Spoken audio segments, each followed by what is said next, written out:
The hazard lights cut the silence. Click, click, click. A steady, rhythmic heartbeat against the chaotic drumming of rain on the roof. We were stopped on the shoulder of the highway, the city lights reduced to smeared, weeping streaks of gold and crimson against the wet glass. I sat frozen in the back seat, my hands trembling slightly in my lap.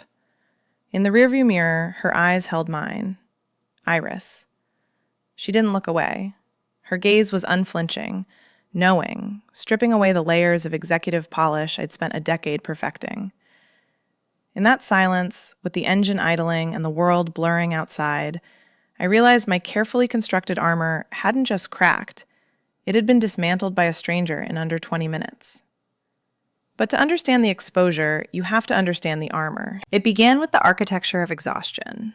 Not the simple tiredness of a long day, but the structural fatigue that comes from holding up the sky for 14 hours straight. The merger was done.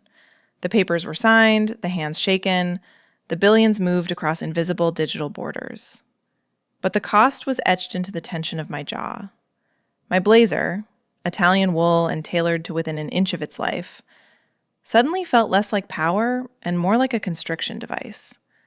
It held me together when my own spine felt ready to snap. I stood on the curb outside the glass monolith of my office building, the taste of stale boardroom coffee and high-stakes adrenaline turning sour in my mouth. The air conditioning inside had been set to a sterile, preservationist chill, designed to keep emotions low and logic high. Stepping out into the humid, rainy night felt like walking into a mouth. The city was breathing on me, damp and heavy. My headache was a precise thing, a line of tension running from the base of my skull to behind my eyes, pulsing with every beat of the traffic light. I felt brittle. One wrong touch, one unexpected noise, and I would shatter into a million sharp, expensive pieces. I didn't just need a ride home. I needed a decompression chamber. I needed a space that wasn't defined by shareholders or quarterly projections or the relentless demand to be Riley, the CEO. I needed the 30-minute limbo between the persona and the person, a transition zone where I could unhook the clasp of my bra and rub the makeup from my eyes without judgment. I scrolled through the app, my fingers numb, not really seeing the screen. I just needed a car. Any car. When the black sedan pulled up, it didn't just arrive. It glided to the curb with a predatory grace that made the yellow taxis look clumsy and loud. It was a sleek shadow against the wet pavement, the windows tinted dark enough to hide the interior world completely.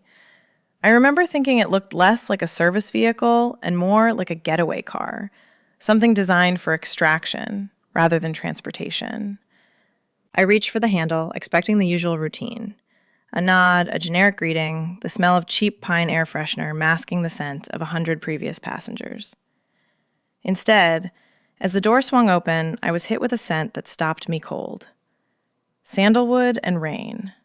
Clean, sharp, and intentional. It smelled like a sanctuary. I slid into the back seat, collapsing slightly as the leather accepted my weight. I looked toward the front, expecting to see the back of a head, maybe a cap, the anonymous silhouette of labor that I could safely ignore. Instead, I saw a profile cut from glass. The driver, Iris, though I didn't know her name yet, sat with a stillness that rivaled my own. She wasn't checking her phone. She wasn't fidgeting with the radio. Her hands rested lightly on the wheel, her posture relaxed but alert.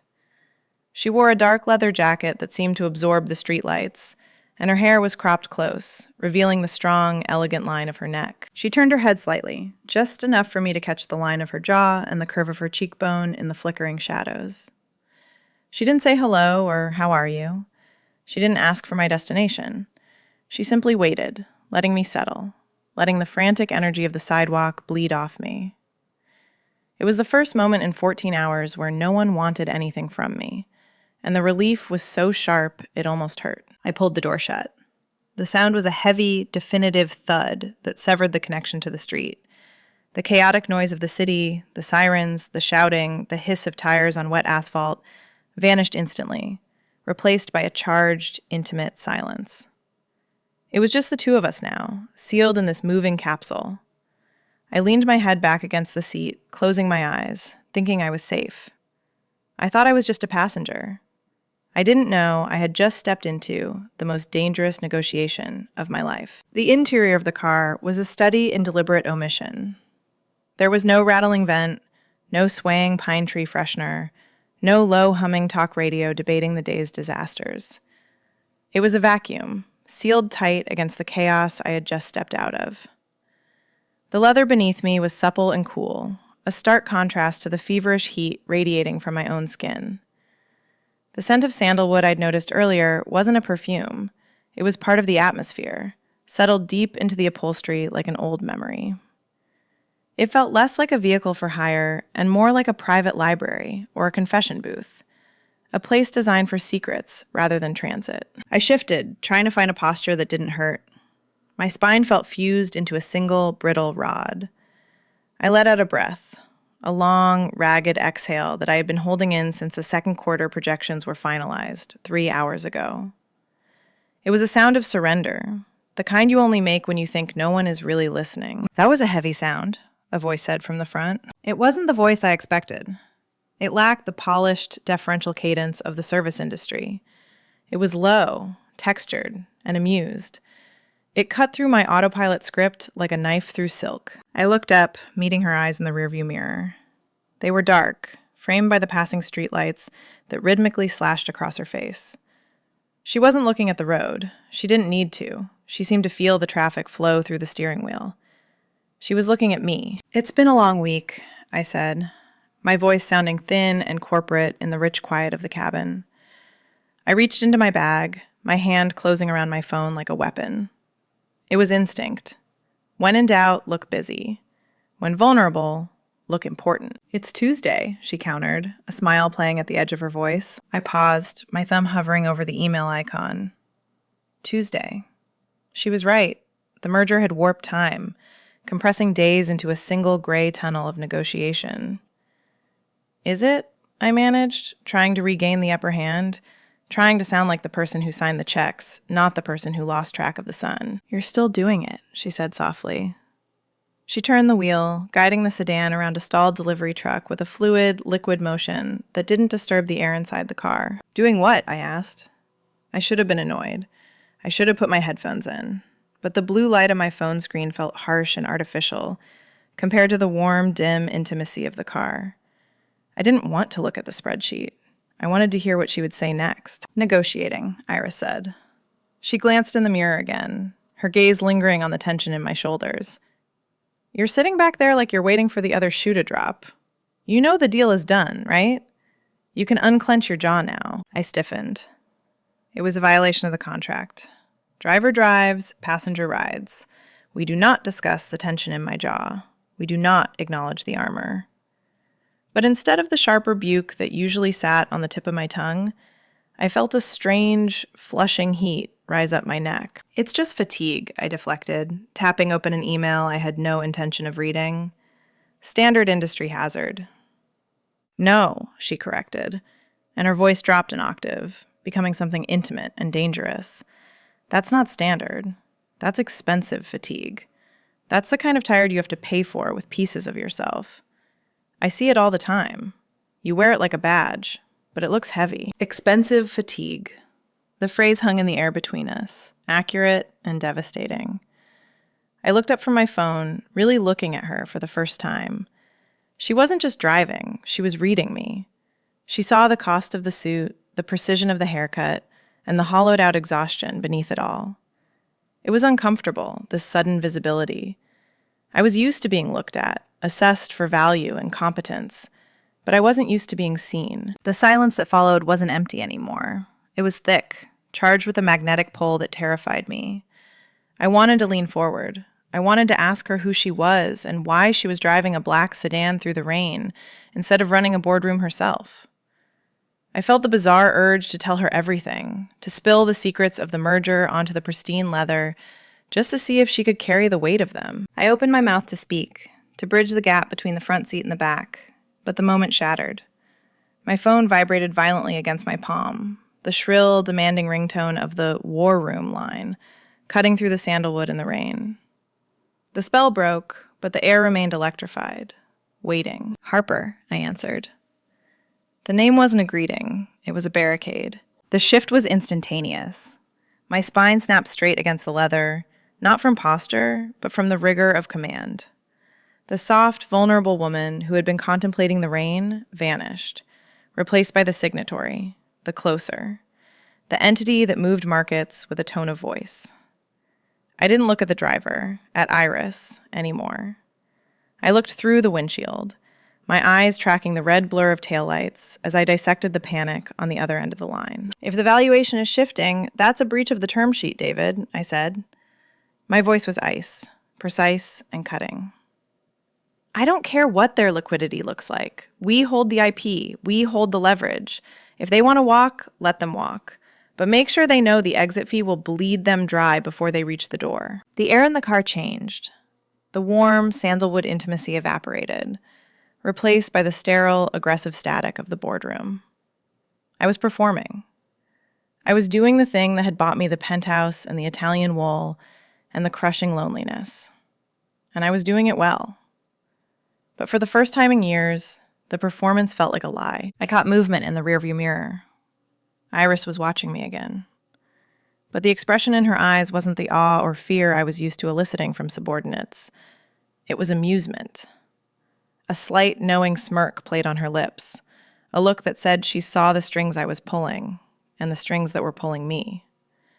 She wasn't impressed by the shark in the back seat.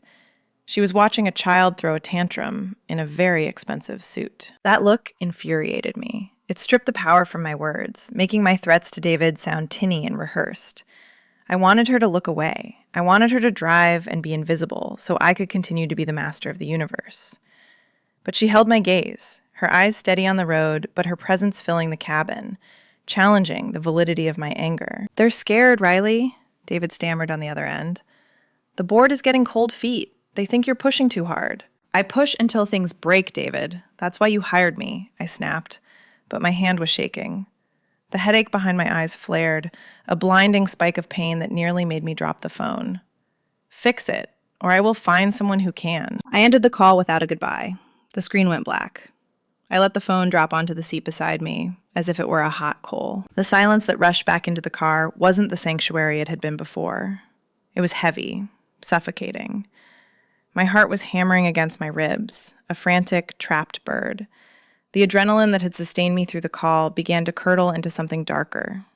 Shame. I felt hollowed out. I had just spent 5 minutes threatening to destroy a company. And for what? For a percentage point?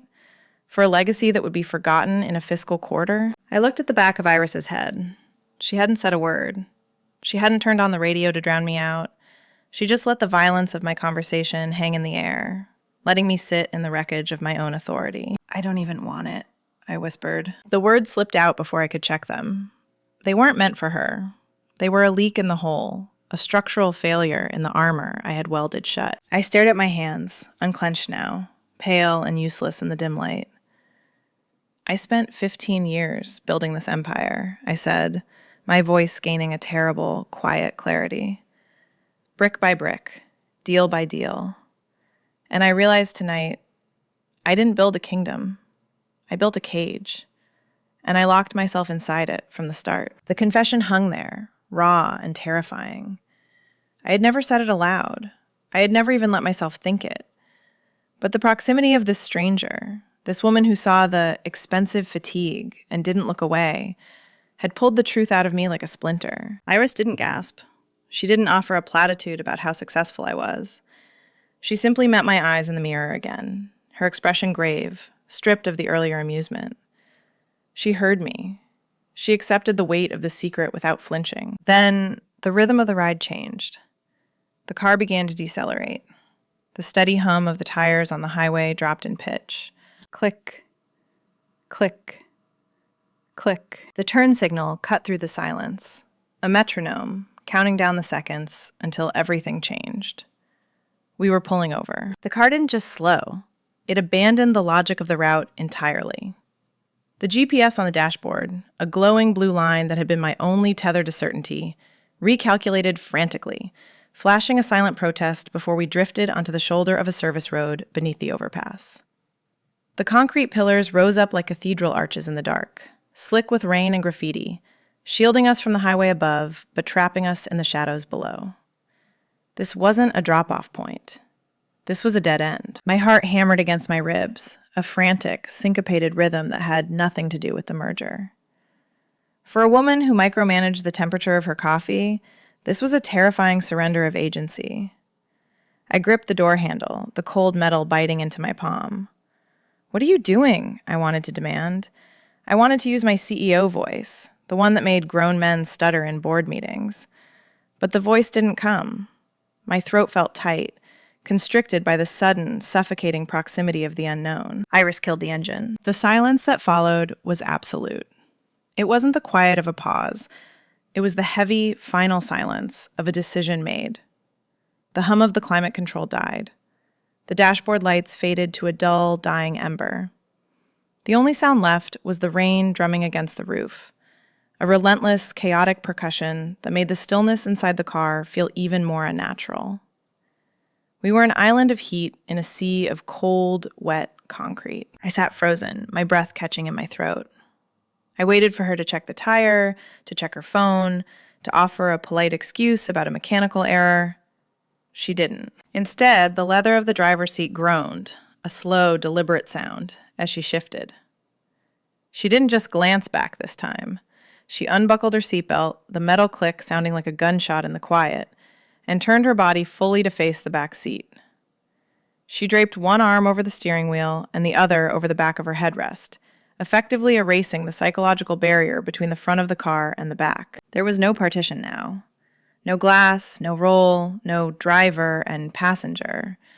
Just two women in the dark, breathing the same recycled air. "You don't get to say that and then just go home to your penthouse," Iris said. Her voice was low, devoid of the earlier playfulness. It was serious, weighted with a gravity that pinned me to the seat. "Say what?" I managed, though I knew. I knew exactly what I had whispered. "That you built a cage," she replied, her eyes finding mine in the shadows. They were dark, intelligent, and terrifyingly clear. "You don't get to drop a bomb like that and then ask me to drive you to the lobby so you can pretend it didn't happen. That's the coward's way out. And you don't strike me as a coward, Riley. You strike me as someone who's just forgotten how to fight for the right things." I felt a flush of heat that started in my chest and burned its way up to my cheeks. It wasn't anger. It was shame, mixed with a sharp electric thrill. I was used to people nodding at my complaints, offering sympathetic noises while they billed me by the hour. I wasn't used to someone stopping the world to make me look at the wreckage. "I'm not a coward," I whispered, the defiance weak, crumbling before it even left my lips. "Then stop hiding in the back seat," she challenged. "You told me you're hollow. You told me the Empire is a lie. So why are you still wearing the armor?" Her gaze dropped to my blazer, then back to my eyes. "You're sitting there, holding onto that door handle like it's a life raft, terrified that if you let go, you'll drown. But you're already drowning. You just have a better view from the bottom." I let go of the handle. My hand fell to my lap, useless. She was right. The exposure was total. I felt stripped. Not physically. My buttons were fastened, my collar stiff. But emotionally, I was naked. She had peeled back the executive veneer and found the scared, exhausted woman underneath. And she wasn't looking away. She wasn't offering pity. She was offering a mirror. And the reflection was harder to look at than any quarterly loss report. "What do you want from me?" I asked, my voice trembling. "I want you to be real," she said, her voice dropping to a whisper that seemed to vibrate against my skin. "Just for a minute. No strategy, no leverage. Just you." She reached back then. The movement was slow, telegraphed, giving me every opportunity to recoil, to retreat into the safety of my status. But I didn't move. I watched her hand move through the dark space between us, invading the sanctuary of the back seat, bringing the heat of the front with her. Her hand didn't reach for me directly. It didn't presume. It simply landed on the center console, a few inches from my knee, palm open, fingers relaxed against the dark leather. It was a gesture of terrifying patience.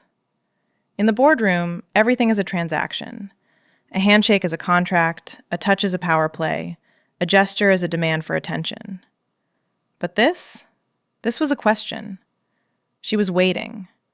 She was letting the silence ask for permission that her voice knew better than to demand. The air in the car seemed to thicken, heavy with the scent of rain and the sudden, overwhelming reality of her body heat. I could feel the warmth radiating from her arm, a steady physical fact that cut through the sterile chill I had been carrying in my bones for days. I stared at her hand. It was strong, the nails short and practical, a faint smudge of ink or grease on the side of her thumb, evidence of a life lived in the physical world, not the digital one. It was the most real thing I had seen in months. My breath hitched, a ragged sound that seemed too loud in the small space. I should have pulled away. I should have recoiled into the corner of the seat, reassembled my dignity, and demanded she take me home. That was what the CEO would do. That was what the woman in the Italian wool blazer was paid to do. But I didn't move. My leg remained where it was, dangerously close to her hand. The fabric of my trousers, the only barrier between my skin and the voltage coming off her. I realized then, with a jolt of vertigo, that I didn't want to leave. I didn't want to go back to the penthouse, with its floor-to-ceiling windows and its silence that cost $10,000 a month. I wanted this. I wanted to be unraveled. I wanted the structural failure to be total. Iris saw the hesitation, and she saw the surrender that followed it. She moved then, not with the predatory speed of a takeover, but with the slow, inevitable grace of a rising tide. Her hand lifted from the console, drifting through the dark space between the front seat and the back. I stopped breathing. I watched her fingers approach, terrified and starving for the contact. She didn't touch me where I expected. She didn't reach for my hand or my knee. She reached up, her fingertips grazing the tense line of my jaw, her thumb resting lightly against the pulse point of my throat. The touch was feather-light, barely there, but it hit me with the force of a physical blow. My eyes fluttered shut. A shudder ran through me, dismantling the tension in my shoulders, unlocking the jaw I had been clenching since the quarterly review began. "You're holding it all right here," she whispered. Her voice was right there, intimate and low, vibrating against my skin. All that armor, all that steel. It's heavy, isn't it? I leaned into her touch. I couldn't help it. It was instinct, a plant turning toward the sun. "Yes," I breathed, the word barely a ghost of a sound. "I saw it the moment you got in," she murmured, her thumb tracing the line of my chin, tilting my face slightly so I had to look at her. I opened my eyes. She was close now, her face just inches from mine, her dark eyes searching the wreckage of my composure. "You walked like you were made of glass, like you were waiting for someone to shatter you so you wouldn't have to do it yourself." "Is that what you're doing?" I asked, my voice trembling. "Shattering me?" "No," she said, and her gaze dropped to my lips, lingering there, with a weight that felt heavier than the touch of her hand. "I'm just checking to see if there's anyone left inside." The silence that followed was electric. It was a silence of a held breath, of a coin tossed in the air and hanging at the apex of its arc. The distance between us was nothing, a matter of inches, of breath mixing with breath. I could smell the coffee she'd had hours ago, the rain on her jacket, the warm, living scent of her skin. The anticipation was a drug, sharper and more addictive than any deal I had ever closed. I wanted her to close the gap. I wanted her to kiss me and burn the rest of the oxygen out of the car. I leaned forward, just a fraction of an inch, a silent plea. For a second, I thought she would. Her eyes darkened, her hand tightening slightly on my jaw, a flash of hunger breaking through her calm. The air crackled, charged with the potential energy that felt like it could blow the windows out. Then she pulled back. It wasn't a rejection. It was a mercy. She withdrew her hand slowly, letting the warmth linger on my skin like a phantom limb. She turned back to the front, her profile once again a silhouette against the rainy windshield. She reached for the ignition. The engine roared to life, a sudden guttural growl that shattered the spell, shaking the car and vibrating through the leather seats, sealing the moment into memory as we merged back into the cold, indifferent world. The city reassembled itself around us, brick by brick, street by street, dragging us back from that suspended reality under the overpass. The silence in the car had shifted. It was no longer the charged, electric quiet of anticipation, but the heavy, settling dust of something that had almost happened. When the sedan finally glided to a halt in front of my building, the transition was jarring. The doorman, Thomas, was already moving toward the curb, his uniform crisp, his expression professionally blank. He was part of the machinery I had built my life around, a gatekeeper to the fortress of steel and glass where I slept, but tonight, seeing him felt like an intrusion. I didn't want the door opened. I didn't want the polite greeting. I wanted to stay in the dark, smelling sandalwood and rain, terrified and alive. I reached for the handle, my hand hesitating for a fraction of a second. I wanted to say something, to apologize, to thank her, to ask for her number, but the words died in my throat.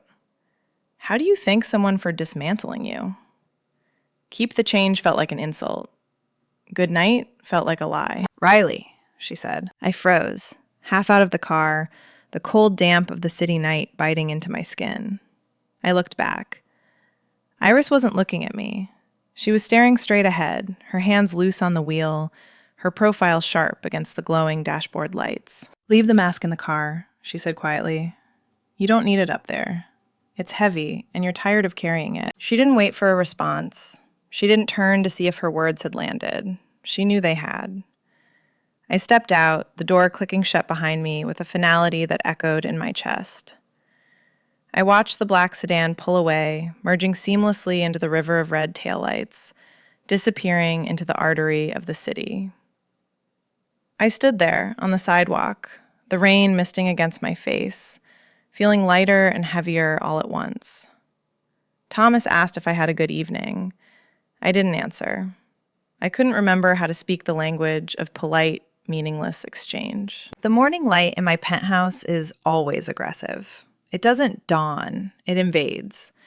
It reflects off the chrome appliances and the floor-to-ceiling windows, turning the entire apartment into a sterile white box.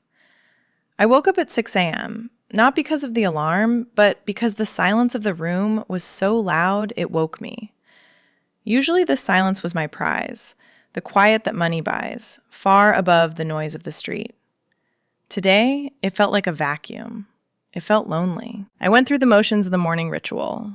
The espresso machine hissed, a precise mechanical sound. The shower was hot, the water pressure perfect. I stood in the walk-in closet, staring at the rows of blazers. Black, navy, charcoal, gray, armor. Rows and rows of armor. I pulled on the charcoal suit, the one I wore for board meetings, the one that usually made me feel invincible. Today, it just felt tight. The fabric scratched. The buttons felt like they were closing over a hollow chest. I sat at my desk, the city sprawled out beneath me, a grid of ambition and concrete. I opened my laptop, pulling up the merger documents that had consumed the last 6 months of my life.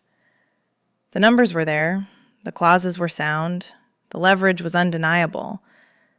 But as I tried to read the executive summary, the words swam on the screen. I couldn't focus on the equity split. All I could feel was the ghost of a thumb tracing the line of my jaw. I closed my eyes and I was back in the car. I could feel the heat of her hand, the smell of the leather, the way the air had thickened when she leaned in. It wasn't just a memory. It was a physical sensation, a phantom limb syndrome for a connection I had severed before it could fully form. The secret I had whispered, that I built a cage, was no longer just a thought I pushed down. It was a truth that had been witnessed. By sharing it, by letting her see the cracks, I had made it real. I couldn't go back to pretending the cage was a castle. I pushed the laptop away, the friction of the rubber feet against the glass desk making a harsh, screeching sound. I grabbed my phone, unlocking it with trembling fingers. I navigated to the ride-sharing app, my heart hammering a ridiculous, hopeful rhythm against my ribs. I went to the history tab. There it was. Yesterday, 11:42 p.m. Iris. That was it. Just a first name. A digital ghost. The profile photo was small and generic, a grainy shot that barely captured the sharpness of her eyes or the intelligence in her smile. No last name. No phone number. No way to contact her directly. Just a star rating, 5.0 naturally, and a receipt for $32.50. I stared at the screen, a laugh bubbling up in my throat. a dry, humorless sound. I was Riley Harper. I could get a meeting with the mayor in 10 minutes. I could move millions of dollars with a phone call. I could buy the fleet of cars she drove for. But I couldn't find the one person who had looked at me and seen the truth. The anonymity of the service economy, which I had always relied on to keep the world at arm's length, had suddenly turned against me. She was gone. But as I sat there, the cold morning light reflecting off the glass cage I had built, I realized something terrifying. I didn't just want to find her to say thank you. I didn't want to find her to get closure. I wanted to find her because the mask she told me to leave in the car was still there, on the back seat of a black sedan. And I didn't know how to be Riley Harper without it. I couldn't let this be a transaction. I needed it to be a beginning. I tried to bury the impulse under a mountain of paperwork. I told myself it was just a chemical glitch, a momentary lapse in judgment caused by exhaustion and atmospheric pressure. I was Riley Harper. I did not chase gig economy workers through the digital labyrinth of a ride-sharing app. I negotiated acquisitions. I moved capital. I did not pine. But the logic of the boardroom failed to hold up against the memory of her hand on my jaw. The precision I prided myself on had been replaced by a messy, distracted hunger. I found myself staring at the ride history screen like it was a sacred text, the name Iris and that generic pixelated avatar mocking my inability to control the outcome. I began to play the lottery. It was pathetic, really, but desperation makes you do things that don't fit on a spreadsheet. I stopped using my private driver. I started booking rides for everything. Coffee runs 3 blocks away, meetings across town, the commute I usually spent on conference calls. I would stand on the curb, phone in hand, heart hammering a frantic rhythm as the map updated, praying to see that black sedan drift around the corner. It never did. Instead, I got a silver Toyota with a driver who wanted to discuss the weather in agonizing detail. I got a white SUV that smelled of stale fries and aggressive air freshener. I got a luxury sedan driven by a man who called me ma'am with a deference that made my skin crawl. Each time I opened a door and didn't smell sandalwood, a crushing weight settled in my chest.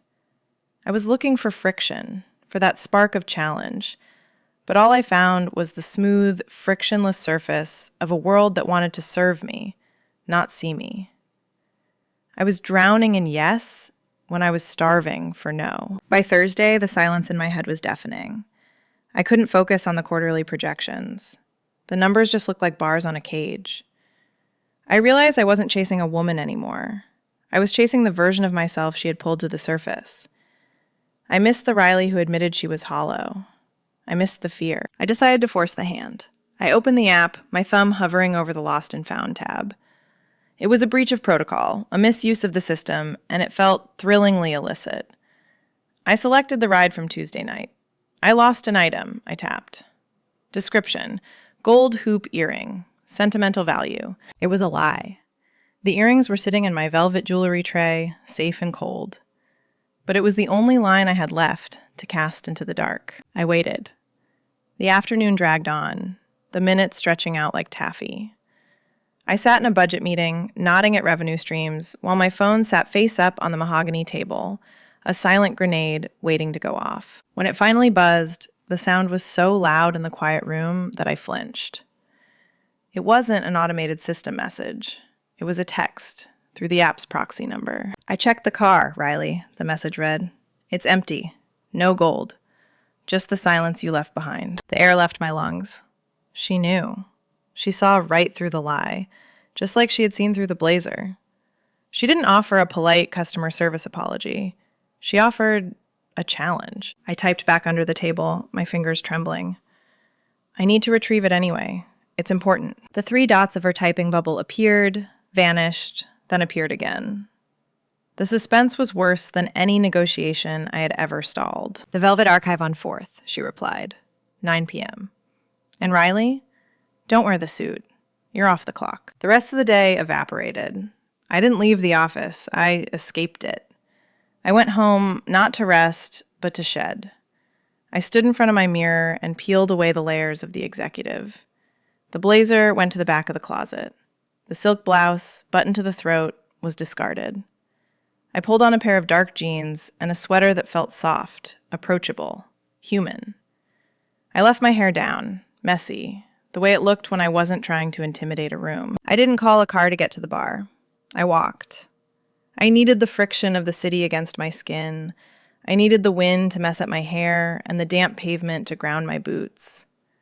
Walking felt like a pilgrimage. With every block I put between myself and the penthouse, the constriction in my chest loosened. I wasn't walking into a meeting. I wasn't walking into a merger.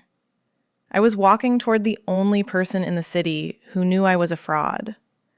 And for the first time in my life, I wasn't trying to hide the evidence.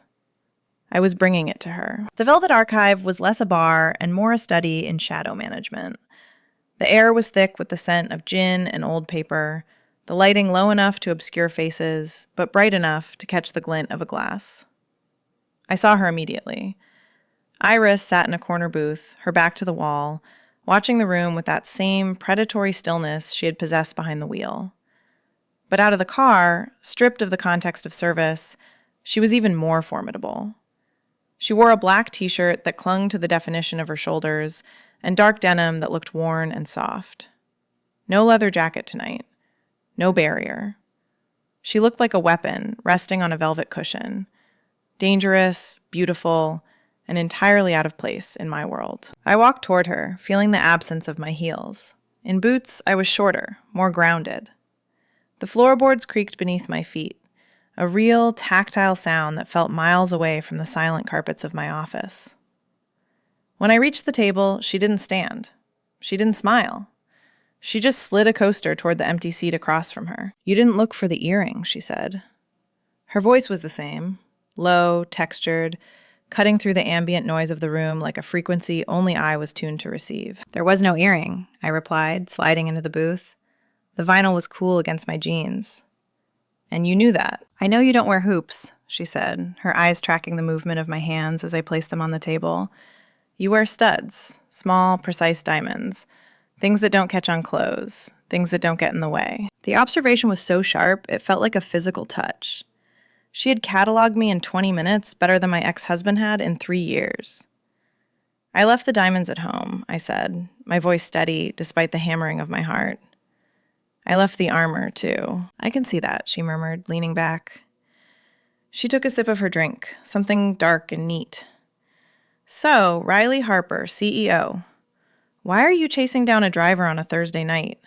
Did the panic attack wear off and now you need someone to validate your return to the ivory tower?" "It didn't wear off," I admitted. The truth felt easy here, in the dark, with her. It settled in. Since Tuesday, I haven't been able to look at the merger documents without seeing the cage. I'm stalling the deal, Iris. I'm sabotaging the biggest acquisition of my career because I can't stop hearing what you said. Iris's expression hardened. She leaned forward, the candlelight flickering in her dark eyes. "Don't do that," she said, her voice dropping to a harsh whisper. "Don't use me as an excuse to blow up your life. That's not clarity. That's just a rich woman having a midlife crisis because a stranger gave her a little bit of truth. You think walking away is romantic? It's not. It's messy. It's terrifying." "I don't think it's romantic," I countered, leaning in until I could smell the faint trace of sandalwood that still clung to her. "I think it's necessary. And I don't want an excuse. I want to know why you pulled over. You didn't just stop the car because I was crying. You stopped because you were angry." She stared at me, her gaze unflinching, searching for a crack in my resolve. She found none. Finally, the tension in her shoulders broke. She looked down at her glass, swirling the amber liquid. "I didn't always drive," she said quietly. 5 years ago, I was a crisis management consultant. I lived in boardrooms. I lived in airports. I fixed other people's disasters while I became one myself. She looked up, and the vulnerability in her eyes was devastating. "I pulled over because I recognized the tone of your voice. I used to say the exact same things to the glass in my office window at 3 a.m. I stopped the car because I wished someone had stopped me before I let the job eat the rest of my soul." The confession hung between us, bridging the gap across the table. The power dynamic shifted, leveled by the weight of shared wreckage. We weren't executive and driver anymore. We were two survivors of the same war, comparing scars in the dim light of a dive bar. "So you got out," I said softly. "I got out," she confirmed. "I drive because it has a beginning and an end. I pick someone up, I drop them off. The transaction is clean. No mergers, no golden handcuffs, just motion." She reached across the table, her hand covering mine. Her skin was warm, calloused, real. "But Tuesday night, that wasn't clean. You didn't just leave a tip, Riley. You left a dent." "I don't want to fix the dent," I whispered, turning my hand over to interlace our fingers. The contact sent a jolt of electricity straight to my chest, hotter than the whiskey, sharper than the fear. "Good," she said, a slow, dangerous smile spreading across her face. "Because I'm not looking for a repair job." She stood up, pulling me with her. The question of where to next didn't need to be asked. It hung in the air, charged and heavy. We walked out of the bar together, the door swinging shut on the scent of gin, stepping into the cool, wet night where the only direction was forward. We stepped out onto the sidewalk, the rain having softened to a fine mist. Iris reached into her pocket and pulled out her keys, the metal jingling softly. She didn't move toward the driver's side of the black sedan. Instead, she stopped, weighing the keys in her palm, looking at me with an expression that was half challenge, half invitation. "You drive," she said. It wasn't a question. It was a cession of control. I took the keys. The metal was warm, heavy, and real against my skin. It felt more significant than the platinum pen I used to sign billion-dollar contracts. I walked around to the driver's side, my heart beating a steady, heavy rhythm. Sliding behind the wheel felt illicit. The seat was adjusted for her height, the mirrors for her eyes. It smelled of her, sandalwood, stale coffee, and the faint, sharp scent of the rain on her jacket. I adjusted the seat, the mechanical whine loud in the stillness. Iris slid into the passenger seat. The door closed with that heavy, definitive thud, but the feeling was entirely different. I wasn't trapped. I was in command. I engaged the ignition, feeling the vibration travel up through the steering column. It was a raw, mechanical sensation. I pulled out into the traffic, merging into the flow of the city with a sudden clarity. It was a strange, heady power, not the abstract power of moving money, but the literal power of controlling momentum. "Where are we going?" Iris asked, watching me, her knees angled toward mine. "I don't know," I admitted, the words feeling like liberation. "Away from the penthouse, away from the algorithms, just driving." "That's a start," she murmured.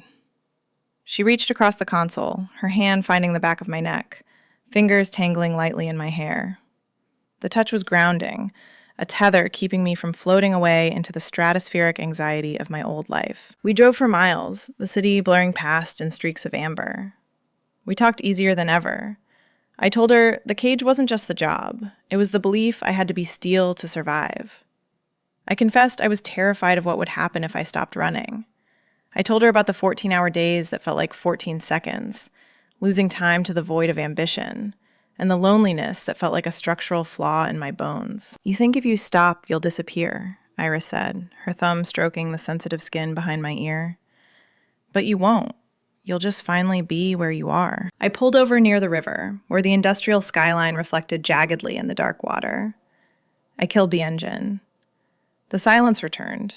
Not a vacuum, but a companionable quiet, filled with the heat of our bodies. I turned to her. The barrier of the front seat was gone. There was just Riley and Iris, two women sitting in the dark, dashboard lights casting shadows across our faces. "I'm not quitting tomorrow," I said steadily. "I can't just walk away. But I'm not signing the deal. I'm going to restructure. I want to build something that doesn't require armor." Iris smiled, a genuine expression softening her face. "That sounds like a strategy I can respect." She leaned in then. Her lips met mine, soft, warm, tasting of gin and rain. It wasn't a desperate kiss. It was an anchor. It was the friction I had been searching for.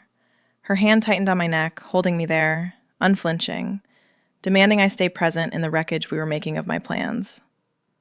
I kissed her back, pouring every ounce of the expensive fatigue into the contact, letting it burn away until there was nothing left but heat. When we pulled apart, breathless, the The city lights blurred through the windshield. But inside the car, everything was sharp. I wasn't just a passenger in my own life anymore. The door clicked shut behind me, but this time, the sound didn't seal me in. It set me free. I caught my reflection in the side mirror, the streetlights illuminating a woman I finally recognized. The hollow executive was gone. The woman who remained was messy, exposed, and alive.